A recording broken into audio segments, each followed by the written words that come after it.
Hello. Most of the south Indian పీపుల్కి most favourite breakfast వచ్చేసి దోశ. మళ్ళీ దోశల్లో సెట్ దోశ ఒక టైపు. ఇదైతే విత్ ఇన్ 10 minutesలో ఇన్స్టాంట్గా ఈజీగా చేసుకోవచ్చు. మళ్ళీ సూపర్ సాఫ్ట్ అండ్ స్పాంజీగా కూడా ఉంటుంది. దీనికి సెట్ అయిపోయే చట్నీతో అయితే రెసిపీ ఇప్పుడు నేను మీకు చెప్తా. ఫస్ట్ దీనికోసము గ్రైండర్లోనైతే 1 కప్పు రవ్వ, 1 కప్పు పెరుగు అండ్ హాఫ్ కప్పు నానబెట్టిన పోహా, టేస్ట్కి సరిపడా సాల్ట్, అట్లాగే కొద్దిగా షుగర్. ఈ బ్యాటర్ థిక్గా అయ్యేంత ఎంత వాటర్ పడతాయో అంత పోసుకొని అయితే గ్రైండ్ చేసుకొని ఈ బ్యాటర్ని పక్కన పెట్టుకోవాలా. గ్రైండ్ చేసుకున్న బ్యాటర్ని ఒక గిన్నెలో పోసుకొని అయితే దీన్ని ఒక 2 minutes కంటిన్యూగా విస్క్ చేయాలి. మొత్తం మంచిగా కలుపుకోవాలి మిక్స్గా, బబుల్స్ ఏం లేకుండానైతే. ఇప్పుడు ఈ సెట్ దోశకి సెట్ అయిపోయే super spicy and tasty, easy, simple, with in 10 minutesలోనే అయిపోతుంది ఈ చట్నీ కూడా. దీనికోసం అయితే ప్యాన్లో ఆయిల్ హీట్ చేసి జీలకర్ర, మినప్పప్పు, శనగపప్పు ఇవన్నీ ఒక 2 minutes ఫ్రై చేసి దీంట్లో కొన్ని పల్లీలు వేసుకోండి కొద్దిగానే.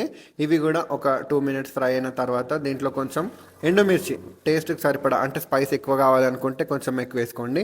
ఇవి కూడా లైట్గా ఫ్రై అయిన తర్వాత దీంట్లో ఆనియన్స్ తర్వాత టమాటా, ఇవి కొంచెం 2 minutes ఫ్రై అయిపోయిన తర్వాత టేస్ట్కి సరిపడా సాల్ట్, అట్లాగే కొద్దిగా చింతపండు అండ్ లాస్ట్కి పసుపు, ఇవి కూడా వేసుకున్న తర్వాత జస్ట్ ఒక 2 minutes మళ్ళీ పొయ్యి మీద అటు ఇటు వేడి చేసుకొని దీంట్లో కొంచెం పుదీనా అండ్ కొంచెం కొత్తిమీర ఇవన్నీ వేసుకొని చల్లగైన తర్వాతనైతే ఇదాన్ని మిక్సీ పట్టుకొని పక్కన పెట్టుకోవాలి. చట్నీ తయారైపోతుంది.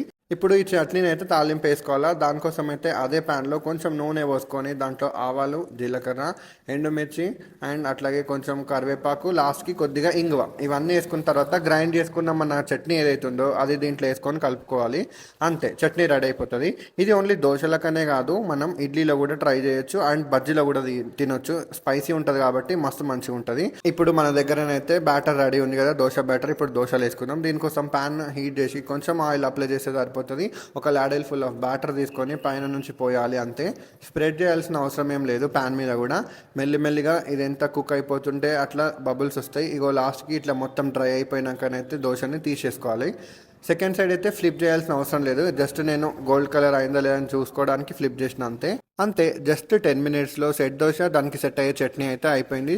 ఈ కాంబినేషన్ మీరు కూడా ట్రై చేయండి. వీడియో నచ్చిన రెసిపీ నచ్చిన వీడియోని అయితే లైక్ చేయండి, కామెంట్ చేయండి, షేర్ చేయండి, సబ్స్క్రైబ్ చేయడం అస్సలు మర్చిపోకండి.